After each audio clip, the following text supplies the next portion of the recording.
Rusiyanın İstanbulda məhsuldar danışıqlara hazır olduğuna şübhə ilə yanaşan Ukrayna prezidentinin proqnozları ilk işartılarını büruzə verməyə başlayıb. Rusiyanın strateji aviasiyasının məhvi ilə nəticələnən hörümçək toru sözün əsl mənasında danışıqları düyünə salıb. Məhz bu əməliyyatın nəticəsi kimi Rusiyanın İstanbul danışıqlarında Ukraynadan qisası ağır oldu. Türkiyənin ev sahibliyi etdiyi platformada Rusiya qarşı tərəfə sülh memorandumunu təqdim edib. İlk baxışdan sənədin birinci hissəsi uzun müddətli sülhə nail olunmasının, ikinci hissəsi isə tam atəşkəsin mümkünlüyünü hədəfləsə də bu, Ukrayna üçün ölüm-qalım məsələsidir. Sənəddə Ukraynada seçkilərin keçirilməsi və yalnız bundan sonra sülh müqaviləsinin imzalanmasının mümkünlüyünə işarə edilir. Lakin müharibə şəraitində olan bu ölkədə seçkilərin keçirilməsinin qeyri-mümkünlüyü məsələsi açıq olaraq qalır. Memorandumda qeyd olunub ki, Krım, Luqansk, Donetsk, Zaporojye və Xerson vilayətləri Rusiyanın bir hissəsi kimi hüquqi olaraq tanınmalıdır. Nəticədə Ukrayna silahlı qüvvələrinin bölmələri və digər hərbiləşdirilmiş birləşmələr bu ərazilərdən tamamilə çıxarılmalıdır. Bir sözlə Ukrayna həm ərazi güzəştinə, həm də seçkilərə məcbur edilir.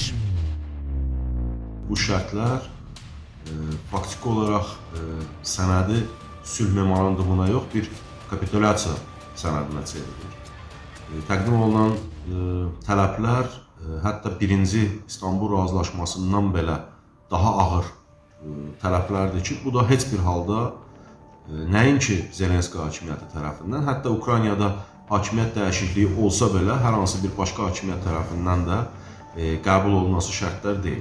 Rusiyanın bu günləri bu şəkildə ağır şərtlərlə çıxış etməsinin əsas səbəbi hələ də masa arxasında əlinin güclü olması ilə bağlıdır. Rusiya seçkilərdən sonra Ukraynada yeni dövlət orqanlarının formalaşdırılması tələbini də irəli sürüb. Sülh sazişinə dair tələblərə gəldikdə isə sənəd BMT Təhlükəsizlik Şurasının qanuni qüvvəyə malik qətnaməsi ilə təsdiq edilməlidir. Ancaq bundan sonra müqavilənin ratifikasiyası, qüvvəyə minməsi və həyata keçirilməsi gözlənilir. Bəndlər içərisində yalnız biri Ukraynanın lehinə qiymətləndirilir. Həmin nüans isə döyüşdə həlak olmuş 6000 Ukraynalı hərbçinin bu ölkəyə qaytarılmasıdır.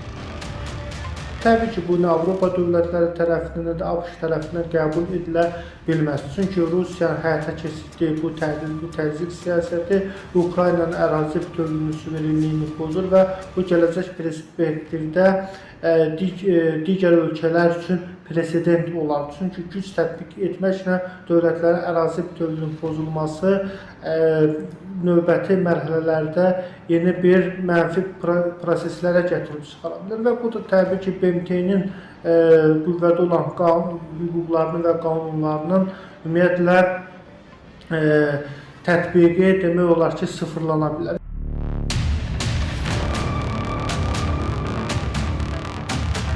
Zelenski, Amerika ve Avrupa tarafından terk edilmekle karşı karşıyadır.